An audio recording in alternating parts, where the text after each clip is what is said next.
I like to get out into nature. Away from the hustle and bustle of the city, the dirty air, and human incomprehension.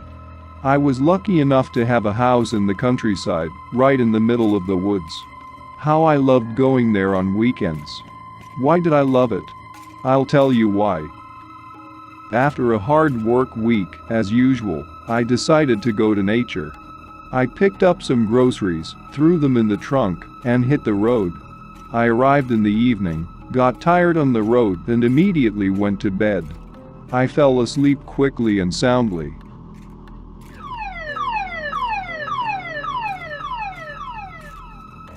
I was awakened by the noise of a car alarm. I thought that probably some animal had run by. I looked out the window, made sure there were no thieves, and turned off the horrible sound. I went back to bed and was just starting to fall asleep when the car alarm sounded again.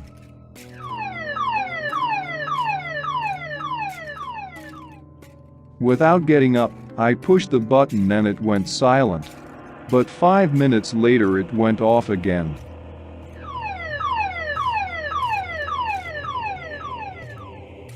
Okay, 1. Okay, 2. But more than 2. I started to think about bad things.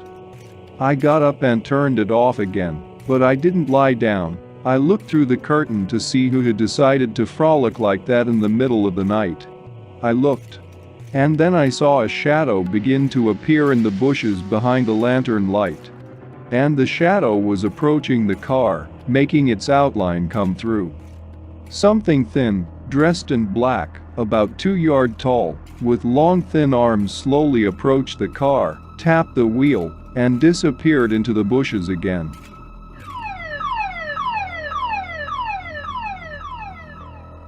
At that moment I realized that it was time to start being afraid. Trembling with fear, I turned off the alarm and continued watching. Something came out of the bushes, walked up to the gate, threw an arm over it, and removed the partition covering the gate. Fear gripped me. Who was it? What did he want from me? Why wouldn't he leave? I couldn't move, and a shiver ran from my head to my heels and back again, sending coarse shivers throughout my body. My mouth went dry, and my panicked thoughts began to paint horrible pictures. Gritting my teeth and clenching my hands into fists, I came to my senses and ran up the stairs to the second floor as fast as I could.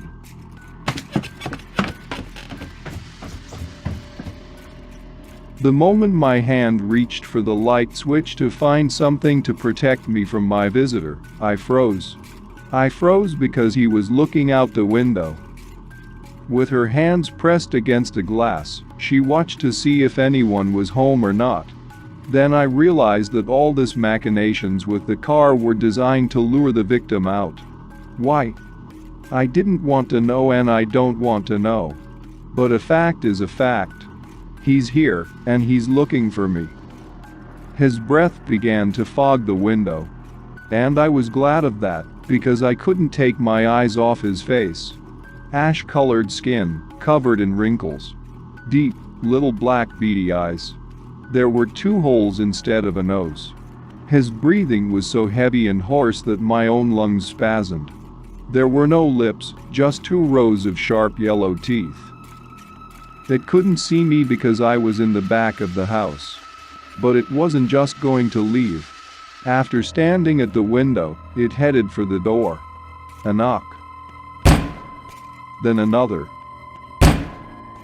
Through the crack under the door, I saw it trying to get its fingers under the door. The handle began to jerk frantically up and down. And sounds.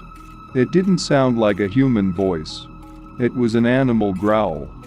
You know, when you start to take a bone from a dog and he growls in anger. Something similar, only much angrier, was coming from the creature. I knew that if it heard me, it wouldn't leave me alone and find its way into the house. So I just lay down on the stairs and waited to see how it would end. Tears flowed involuntarily down my face, no matter how much I held them back. My temples were pounding so hard it felt like my soul was shaking. I fainted. When I woke up, I immediately looked at the door. The door was still there. I had never been happier. Rising from the steps, I looked out the window. It was already daytime, and the sun was quite high in the sky. Without thinking, I went upstairs, grabbed my keys, and, without packing my things, went to my car. As I walked out the door, I saw his footprints on the ground, evidence that I hadn't lost my mind. The broken handle, the scratches on the door, and the planks from the gate that lay in the middle of the road were proof of that, too. I jumped in the car and drove away from the village.